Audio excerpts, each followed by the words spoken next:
Hoje nós vamos falar sobre milagres.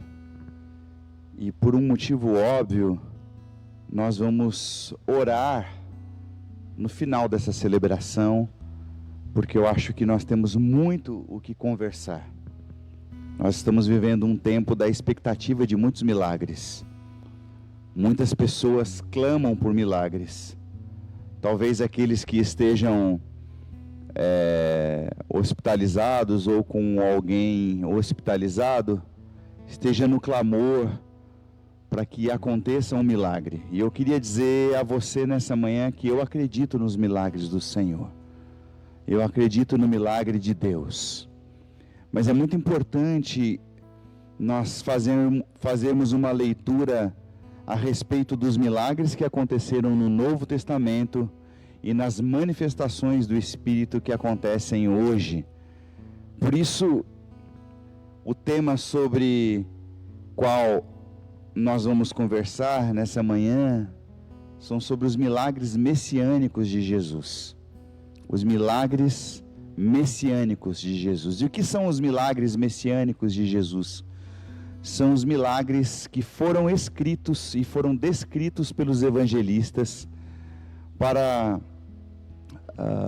comprovarem, para testificarem de que Jesus era o Messias prometido desde o Antigo Testamento.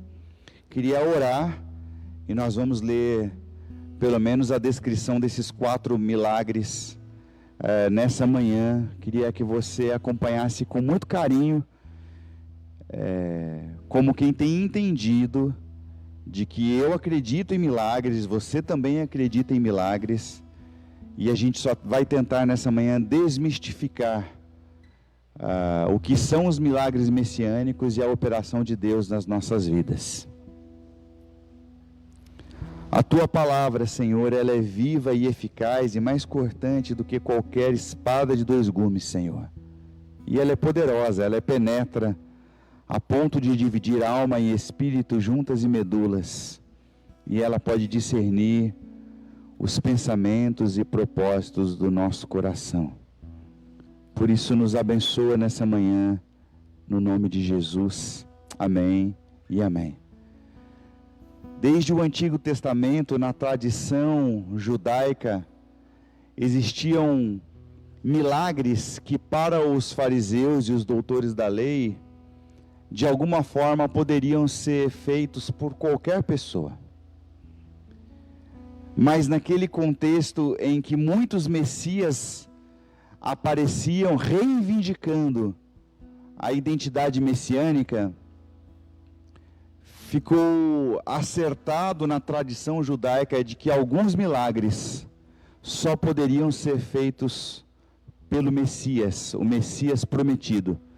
E aquele milagre testificaria, então, de que realmente eles estavam diante do Messias. O primeiro texto que eu gostaria de abrir com você é Mateus, no capítulo 8. Mateus, no capítulo 8. O primeiro milagre messiânico está lá em Mateus, no capítulo 8. Ele desceu do monte, grandes multidões o seguiram. Um leproso, aproximando-se, adorou de joelhos e disse: Senhor, se quiseres, podes purificar-me. Jesus estendeu a mão, tocou nele e disse: quero, seja purificado. Imediatamente foi purificado da sua lepra. E em seguida Jesus lhe disse: olhe, não conte isso a ninguém, mas vai mostrar-te ao sacerdote e ao presente a oferta que Moisés ordenou para que sirva de testemunho. O milagre da cura de um leproso. Ser leproso nos tempos de Jesus é muito mais do que ter uma enfermidade física, é carregar em si uma maldição. Se você marcar com seu dedinho aí na Bíblia e for para Levítico, no capítulo 13 comigo, e eu estou com os meus marcadores de Bíblia confeccionados amorosamente pelos meus bebês, eu falei isso para você. Se você ler a partir do versículo 43 de Levítico 13 diz: o sacerdote examinará se a ferida inchada na parte da frente ou de trás da calva for avermelhada como a lepra de pele. O homem está leproso e impuro. O sacerdote terá que declará-lo impuro devido à ferida na cabeça. Quem ficar leproso, apresentando quaisquer destes sintomas, usará roupas rasgadas, andará descabelado, cobrirá a parte inferior do rosto e gritará: impuro, impuro, enquanto viver. A doença viverá separado fora do acampamento. É possível você ler sobre essa ordenança de que alguns leprosos andavam inclusive com sinos nas roupas, para que todas as pessoas que estivessem a certa distância soubessem que ele era um leproso e de que ele era um impuro. O único leproso, além dos leprosos que Jesus curou, o único leproso que se tem história de que foi curado no Antigo Testamento foi Naamã, pelo profeta Eliseu. E desde então a tradição judaica aguardava alguém que pudesse curar um leproso. Por que aguardavam que pudesse curar um leproso? Porque na verdade eles aguardavam alguém que tivesse poder para quebrar a maldição da lepra, para quebrar as impurezas, para realizar a purificação do corpo. E aqui existe um milagre muito mais bonito do que a cura da lepra, porque Jesus vinha como Messias, testificado por João. João viu Jesus de longe e diz: eis o Cordeiro de Deus que tira o pecado do mundo. E se então na expectativa judaica somente o Messias poderia curar a lepra, quando esse leproso se coloca de joelhos diante de Jesus e diz: Senhor, se o Senhor quiser, o Senhor pode me purificar. O que este leproso está fazendo na presença de todas as autoridades de Israel é dizer: eu reconheço que o Senhor é o Messias, eu reconheço que o Senhor é aquele prometido desde o Antigo Testamento, eu reconheço a sua identidade messiânica, e eu sei que se o Senhor quiser, o Senhor pode me purificar. Então existe um milagre espiritual já realizado no coração desse leproso, porque ele crê que Jesus pode purificar, ele crê que Jesus é o Messias. Muito lindo isso, meus irmãos. E a partir do primeiro milagre messiânico, abre-se uma investigação no Sinédrio, e é por isso que vocês vão notar que nos próximos milagres messiânicos que eu vou destacar para você, sempre haverá doutores da lei e fariseus para testificar que estes milagres são milagres messiânicos ou não, para aceitá-los ou rejeitá-los. É por isso que Jesus diz: olha, vai até ao sacerdote e mostra o que Deus te fez, mostra o que aconteceu com você, para servir de testemunho ao povo. Qual é o testemunho? Testemunho de que Jesus pode purificar, mas o testemunho de que o Messias estava no meio deles. Então era essa oferta que revelaria: olha, aconteceu um milagre messiânico, o Messias, aquele que havia sido prometido desde o Antigo Testamento, está entre nós. Amém? Eu não sou pentecostal, quer dizer, eu tenho um pé lá, um pé cá, de vez em quando vocês gostam, mas eu tenho vontade de dar uns glória de vez em quando. Você sabe que na minha adolescência, teve um irmão lá que a gente apelidou ele de Royugen, que é aquele porque ele foi dar um glória a Deus e ele deu um soco no ventilador, assim, sabe? Então ele virou o irmão Royugen. Eu tenho vontade de vez em quando de dar um Royugen no ventilador aqui, porque é muito profundo o que está acontecendo aqui, é muito mais do que uma cura de uma doença. É Jesus se revelando ao povo de Israel, dizendo: eu sou aqueles eu sou aquele dos quais os seus pais falavam. eu sou o Messias prometido. Aí, ainda em Mateus, no capítulo 12, a partir do versículo 22, outro milagre messiânico acontecendo diante do povo. Depois disso levaram um endemoniado, que era cego e mudo, e Jesus o curou, de modo que ele pôde falar e ver. E todo o povo ficou atônito e disse: não será este o filho de Davi? Por que o povo faz essa pergunta? Não será este o filho de Davi? Porque este é um milagre messiânico. Então o povo está testemunhando o segundo milagre messiânico e está se perguntando uns aos outros: será que esse aí não é o filho de Davi? Não é aquele descendente de Davi cujo trono não teria mais fim? E aí começa uma grande discussão. Os fariseus, movidos por ciúmes, começam a dizer que esse milagre que Jesus opera vem da parte de Belzebu. Baal, um deus profano, e Zebub é o senhor das moscas. Então estão dizendo que o que Jesus está realizando não vem da parte de Deus, vem da parte de Belzebu. Aqui uma explicação interessante: por que esse seria um milagre messiânico?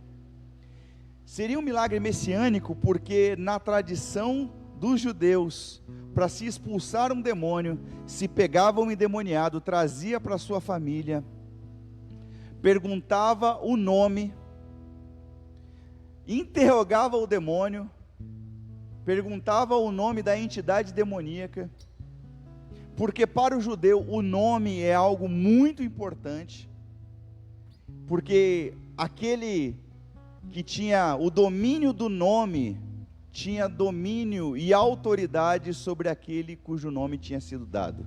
Então os fariseus e os saduceus levavam esse endemoniado para um local, perguntavam o nome e a partir do nome expulsavam o demônio.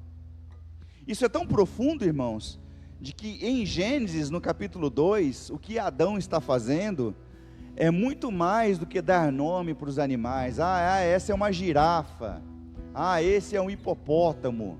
Não, nessa relação de comunhão com Deus, à medida que Adão ia dando nome para os animais, o que ele estava fazendo, ou o que Deus estava fazendo, é dando autoridade para Adão sobre todos os animais. Então, como se expulsaria o demônio de um endemoniado que é mudo? Como então poderiam perguntar o nome do demônio? Não poderia ser feito, e os religiosos não conseguiriam então expulsar o demônio. Mas Jesus, munido da sua autoridade messiânica, não precisa perguntar o nome, porque ele é aquele que está acima de todo nome. Então ele cura o endemoniado, e o endemoniado não passa não apenas a falar, mas também a enxergar. E o povo está ali se questionando: será esse o descendente de Davi? Será este o Messias prometido? E aí começa a discussão com os fariseus e saduceus e os doutores da lei, e aqui entra a discussão teológica sobre a blasfêmia contra o Espírito Santo.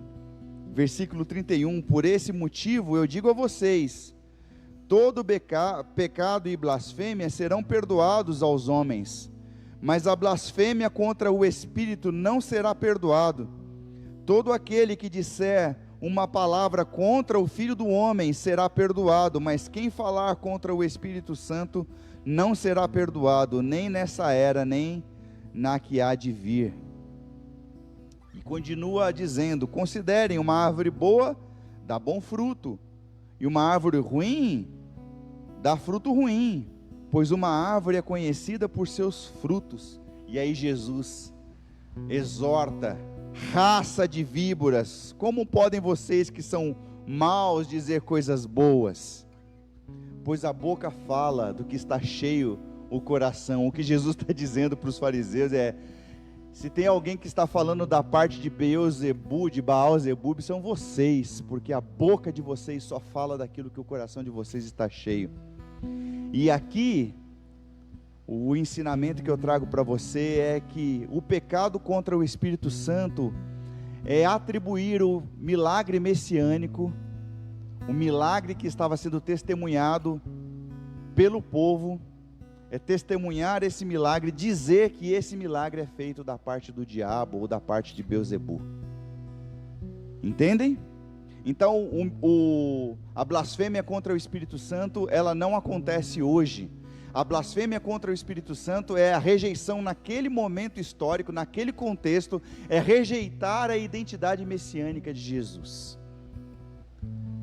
E então, já a luz amarela está acesa, porque acontece o milagre da purificação de um leproso, que era considerado então amaldiçoado por Deus, e o segundo milagre messiânico, que é a cura, ou a expulsão de um demônio, cujo endemoniado era surdo, e mudo, e cego. E aí então, o povo começa a se questionar, será que não é este o filho de Davi? Terceiro milagre messiânico está lá no Evangelho de João. Queria convidar você ao Evangelho de João, no capítulo 9. Ao passar, Jesus viu um cego de nascença. Seus discípulos lhe perguntaram, mestre, quem pecou, este homem ou seus pais, para que ele nascesse cego? E aqui, por que este é um milagre messiânico? Porque na crendice judaica, nascer com uma enfermidade era sinal de uma maldição hereditária. Então, ou aquele cego, ele herdou um pecado dos seus pais, ou olha a crendice deles, na cabeça deles, um bebê poderia ter pecado dentro do útero da sua mãe para nascer cego. Então, só poderia ser curado alguém de nascença, como quem reverte uma maldição, se fosse curado pelo próprio Messias. E aqui, Jesus então cospe no chão, passa um pouco de lama sobre os olhos deste cego, e diz, vai lavar-se no tanque de Siloé. E a palavra Siloé significa enviado. Vai lavar-se no tanque do enviado. E é engraçado, porque começa um questionamento ao redor deste cego, e começam a perguntar para ele, quem te curou? E ele não sabe responder. Por que ele não sabe responder? Porque ele não viu. Porque a lama, o lodo foi passado nos olhos dele, mas até ele chegar no tanque de Siloé, ele ainda estava cego. Então quando ele se lava, ele volta a ver, mas ele não sabe exatamente quem o curou. Ele conhece a voz, mas ele não sabe exatamente quem o curou. E isso começa a se espalhar, irmãos. E os fariseus, os saduceus, os doutores da lei, que deveriam ter um coração contrito em perceber que mais um milagre messiânico estava diante deles, começam a brigar com aquele cego, dizendo, você é um deles. Que coração endurecido, irmãos. Não conseguiam perceber que o próprio Messias estava se revelando à comunidade de Israel, que o Messias prometido por Deus estava bem diante dos olhos dele. E sabe por quê? Por causa da religião, por causa das leis da cerca, que eu vou falar para vocês num outro domingo, porque dos 613 mandamentos do Antigo Testamento, as muitas interpretações das várias linhas de judaísmo, criaram mais de 5.000 regras, além das 613, como complementos, como interpretações. E como esse homem poderia ser o Messias, se ele curava no sábado? Dá uma olhada no versículo 13 e 14. Levantaram os fariseus o homem que fora cego. Era sábado, o dia em que Jesus havia misturado terra com saliva e aberto os olhos daquele homem. Então os fariseus também lhe perguntaram como ele recuperara a vista. O homem respondeu: ele colocou uma mistura de terra e saliva em meus olhos, me lavei e agora vejo. E os fariseus disseram: este homem não é de Deus, pois não guarda o sábado. Irmãos queridos, quantas coisas Deus está fazendo no meio da sua igreja. O mover do Espírito tem sido manifesto em tantas comunidades, mas pelo apego a algumas minúcias da lei, nós estamos deixando de contemplar a glória de Deus. Este homem era cego de nascença, e a luz resplandece sobre ele, e ele passa a ver. Mas os fariseus dizem: não, mas ele curou no sábado. Que pena que a reedição dos fariseus, dos saduceus e dos doutores da lei ainda estão presentes na igreja evangélica atual. Último milagre messiânico, e eram 4 os milagres messiânicos que se havia a expectativa, e para mim é o maior de todos eles. João capítulo 11.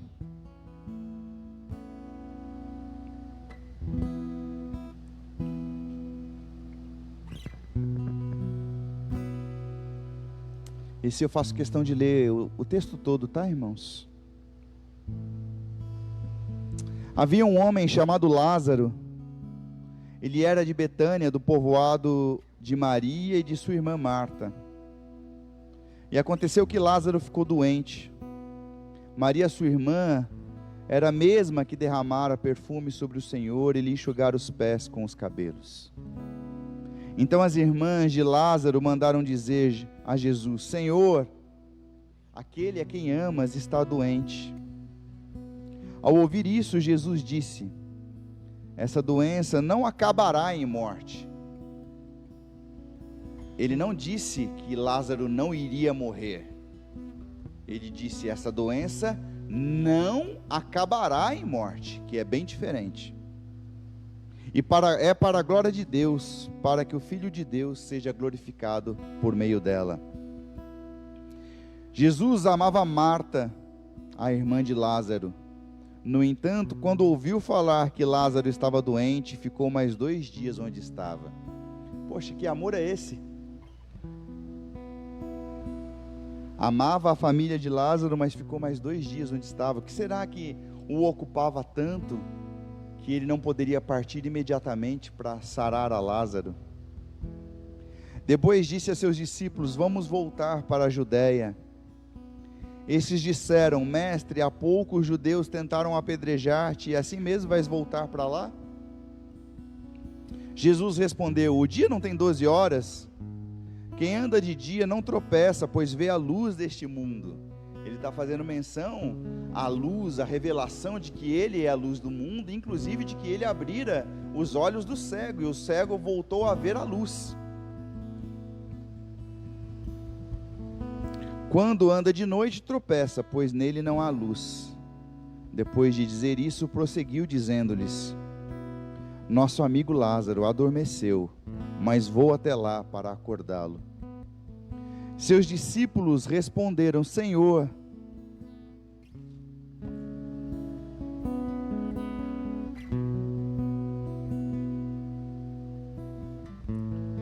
se ele dorme, vai melhorar. Jesus tinha falado da sua morte. Mas os seus discípulos pensaram que ele estava falando simplesmente do sono.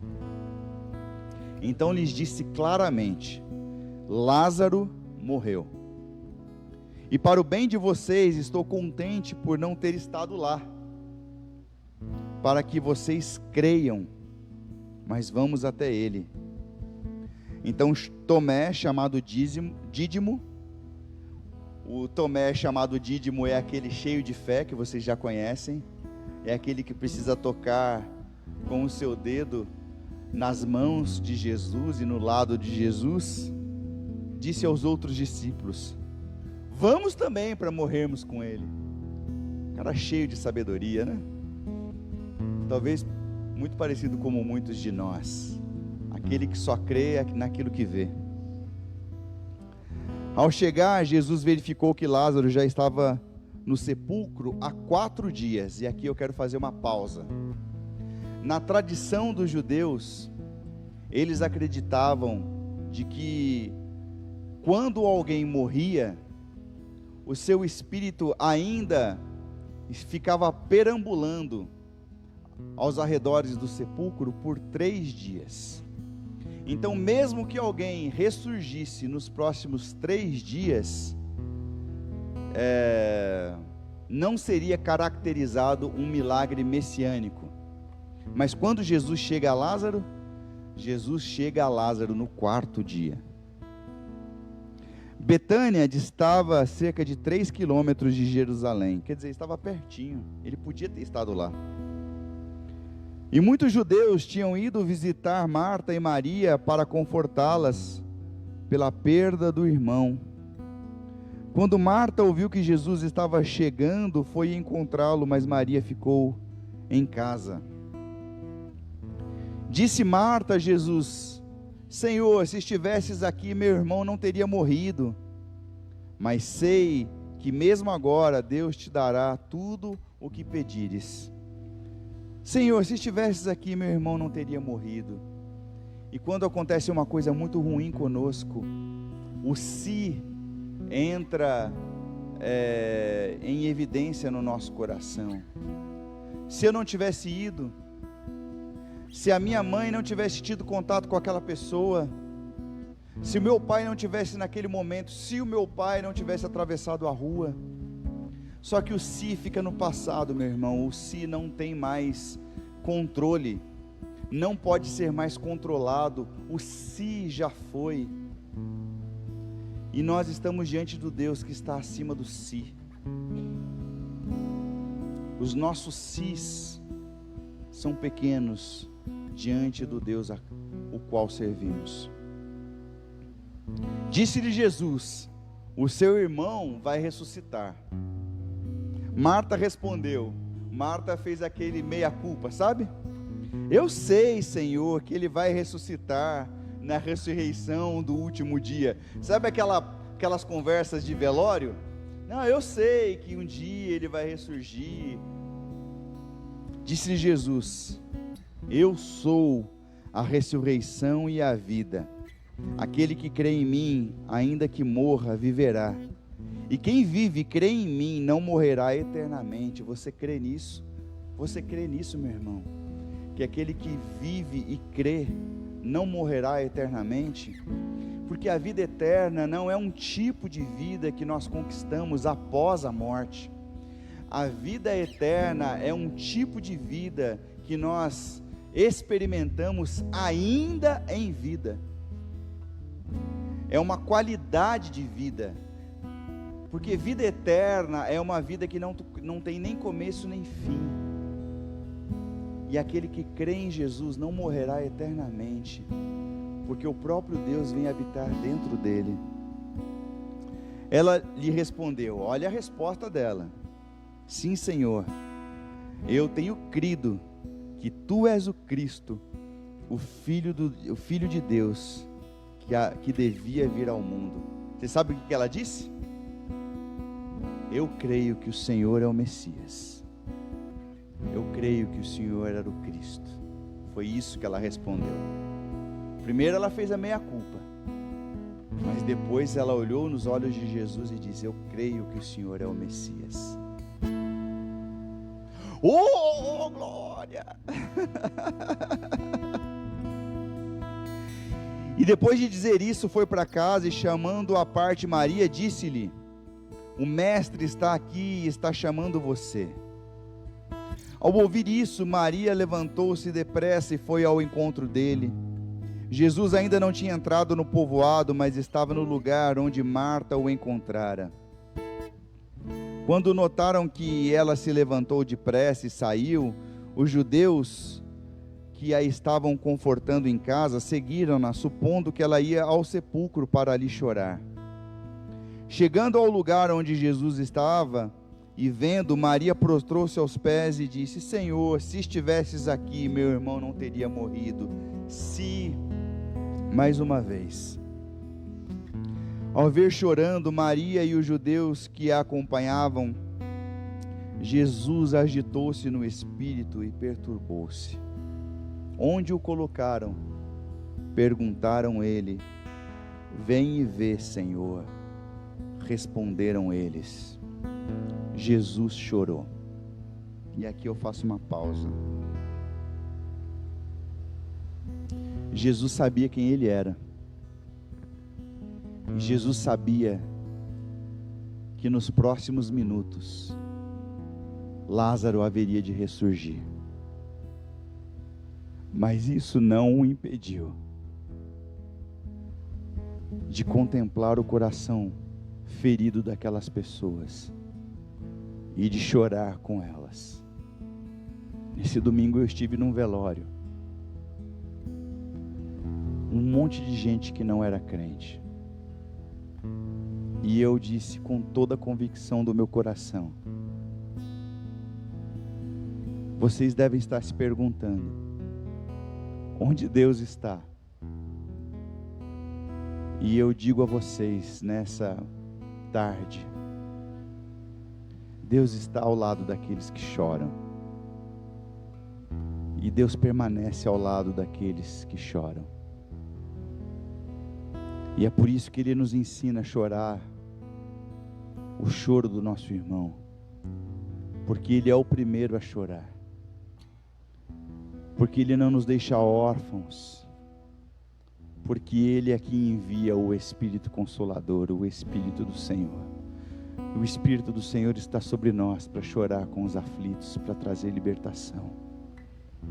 Jesus chorou, meus irmãos, e aqui para mim é um grande milagre, porque desde a minha adolescência eu ouvi sobre a manifestação de um Messias que derrama poder sobre as pessoas, um Messias cheio de poder, e que quanto mais sinais miraculosos estava sobre o Messias, ou sobre as pessoas que o seguiam, mais importante eram essas pessoas. E para mim o maior sinal miraculoso do meu Messias é o Messias que chora.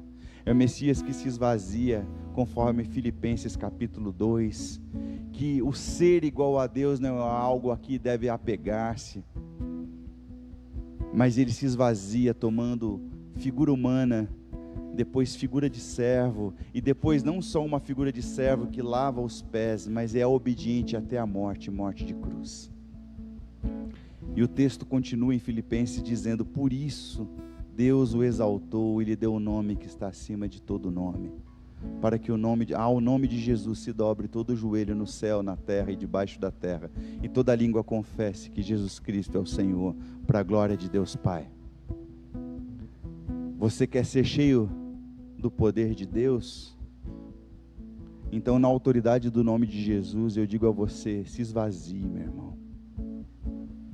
Você quer ser cheio de Deus? Na autoridade do nome de Jesus, eu te digo dessa manhã: chore com aqueles que choram. E continua o texto. Jesus está ali chorando, e os judeus, que eram aqueles que tentaram apedrejar Jesus, e continuam distorcendo os fatos e dizendo que Jesus não é o Messias. Vejam como ele o amava. Mas alguns deles disseram: ele que abriu os olhos do cego, não poderia ter impedido que este homem morresse? Esse questionamento é mais ou menos o mesmo que dizer o seguinte: se ele é o Messias que abriu os olhos do cego, não poderia ter impedido isso?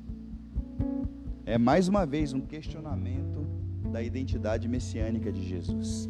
Perceba, queridos, que é muito mais do que um questionamento individual da identidade messiânica, porque Jesus não veio só para uma pessoa ou outra pessoa. Jesus veio para a comunidade de Israel, veio para o que era seu, veio para os que eram seus e os seus não o aceitaram. Então é uma rejeição nacional. Os religiosos nacionalmente estavam ensinando ao povo e declarando que Jesus não era o Messias.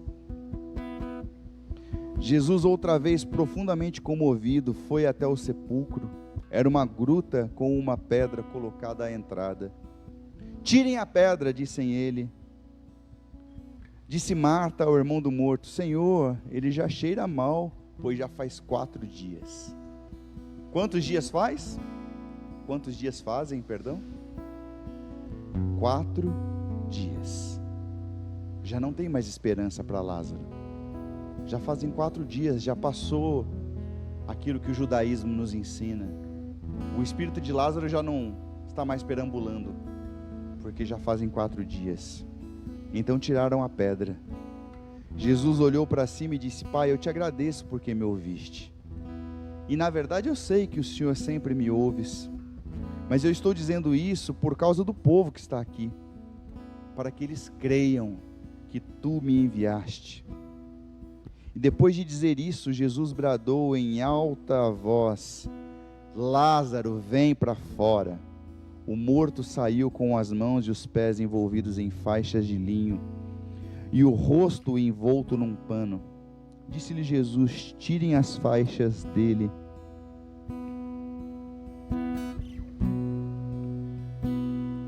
Muitos dos judeus que tinham vindo visitar Maria, vendo o que Jesus fizeram, creram nele. Afinal de contas, era o 4º milagre messiânico. Mas alguns deles foram contar aos fariseus: olha, sempre tem o fofoqueiro. Você vê, você acha que esse negócio de fofoca é da sua igreja? Não, sempre tem o coração malicioso, né?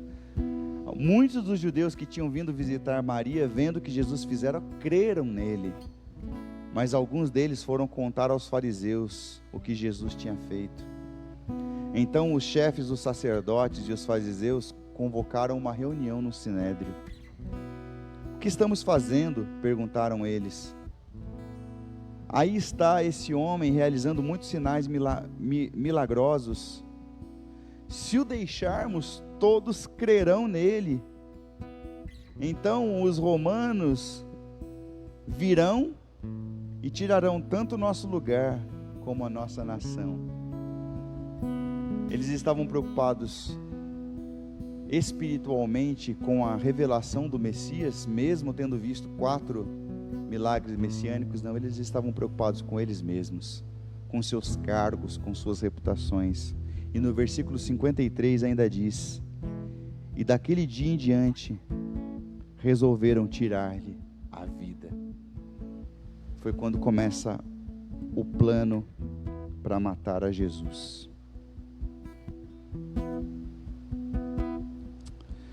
Tá bom, falei sobre 4 milagres que atestam que Jesus é o Messias. E enquanto preparava essa pregação, eu orava me perguntando: quem vai estar do outro lado? Será que é alguém que precisa de um milagre? Quem vai estar do outro lado? Será que é alguém que está com o coração em pedaços, porque pediu um milagre e esse milagre não se cumpriu na sua vida? No final do Evangelho de João, em que ele escreve 7 sinais, ele diz que esses sinais foram escritos para que vocês pudessem crer que Jesus era o Messias, era aquele prometido desde o Antigo Testamento. Então os milagres bíblicos são cheios de simbolismos, são cheios de propósitos, e não são propósitos individuais, São propósitos que têm dimensões cósmicas. São propósitos que levam a toda uma comunidade a crer que Ele era o Messias. Sinceramente, no domingo, vendo aquelas pessoas chorarem o seu morto, eu queria ter poder de orar sobre ele e dizer: levanta, porque o desejo daqueles que choram, o choro daqueles que sofrem é amenizar a dor, mas nem é este o caso, porque os propósitos de Deus muitas vezes são inalcançáveis para nós. O texto de Romanos diz que nós nem sabemos orar como convém. O que significa dizer que às vezes eu oro pela cura de alguém e Deus tem um outro propósito. Essa semana eu conversava com alguém e chorava com alguém que perdeu o seu pai e a sua mãe para a Covid-19. Inclusive, que recebeu uma profecia de que a sua mãe não morreria. A essa falsa profeta que profetizou isso, que seja anátema. Não brinque com o sentimento das pessoas, porque além de viver a dor da perda dos seus pais, essa pessoa ainda vive uma crise de fé, por causa de falsos profetas que brincam com o sentimento das pessoas e brincam com o sagrado das pessoas. Se você me disser: pastor, Deus pode me curar, eu posso te dizer que sim, Ele pode todas as coisas. Mas é diferente eu dizer a você que Deus pode te curar e eu dizer a você que Ele vai te curar. Eu não posso dizer isso. Eu posso te dizer algo que alimenta o meu coração, de que os milagres são muito mais do que pequenas satisfações pessoais. Eu estou com uma dor de cabeça, então eu oro: Deus, me cura da minha dor de cabeça. Como se Deus fosse um servozinho, um escravo, um gênio da lâmpada que vem e toca na minha cabeça para me curar. Não, os propósitos dos milagres de Deus estão além. Mas o que me consola essa manhã, e é nesse espírito que nós vamos orar, receba isso como da parte de Deus para você essa manhã. Romanos capítulo 8, a partir do verso 18. Considero que os nossos sofrimentos atuais não podem ser comparados com a glória que em nós há de ser revelada. A natureza criada aguarda com grande expectativa que os filhos de Deus sejam revelados. Os nossos sofrimentos atuais não podem ser comparados com a glória que em nós há de ser revelada. Ana Carolina, se Deus quiser te curar, Ele tem poder para isso. Ele tem todo o poder. Se Ele não quiser te curar, se não for do propósito dEle, eu quero que você saiba que os sofrimentos que a gente vive hoje não hão de ser comparados com a glória que nos há de ser revelada. Se Deus quiser curar o seu corpo, Ele pode te curar. Mas se Ele não te curar, Ele vai te dar um corpo novo. Se Ele não quiser te curar, Ele vai te dar um corpo novo, onde não haverá sofrimento nem dor. Um corpo em que a morte descrita em Romanos capítulo 8 não pode te alcançar. Da mesma forma, o Espírito nos ajuda em nossa fraqueza, pois não sabemos como orar. Mas o próprio Espírito intercede por nós com gemidos inexprimíveis. E aquele que sonda os corações conhece a intenção do Espírito, porque o Espírito intercede pelos santos, de acordo com a vontade de Deus. A minha oração por você hoje, Ana Carolina, é: Deus te cure. Que Deus te cure, porque essa é o clamor daqueles que aprenderam a chorar com os que choram. Só que talvez eu não consigo entender tudo que Deus está fazendo. Então talvez o Espírito Santo esteja diante de Deus agora falando assim: você está vendo a dor deles? Você está vendo a dor dela? Ameniza, Pai. Porque é Ele que sonda o coração, Ele faz uma tradução. A nossa oração em português diz coisas que a gente não consegue compreender, mas o Espírito Santo intercede como aquele que compreende o coração do Pai. E Ele intercede por nós com gemidos. Você já passou por uma aflição, meu irmão, minha irmã, que você não tinha o que falar e que tudo que você tinha para fazer era gemer? Você já esteve diante de Deus prostrado quando não sabia o que dizer, mas você estava prostrado gemendo? É assim que o Espírito Santo intercede por nós, com gemidos inexprimíveis. Deus age em todas as coisas para o bem daqueles que o amam. Deus age em todas as coisas para o bem daqueles que o amam. Mas esse bem aqui não é um bem circunstancial, pois aqueles que conheceu de antemão, Ele os predestinou para serem conformados à imagem do seu Filho, a fim de que Ele seja o primogênito dentre muitos irmãos. Nos sofrimentos, Ele vai nos transformando à imagem do Senhor. E se o Senhor sofreu, como Pedro diz para nós, é uma honra sofrer como Ele sofreu, e nos tornarmos aquilo que Ele se tornou. Então muitas vezes a minha oração é a oração que Jesus fez no Getsêmani: Senhor, se possível for, passa de mim esse cálice, seja feito contudo, Senhor, a tua vontade e não a minha. Quero concluir. Em todas essas coisas, somos mais do que vencedores por meio daquele que nos amou.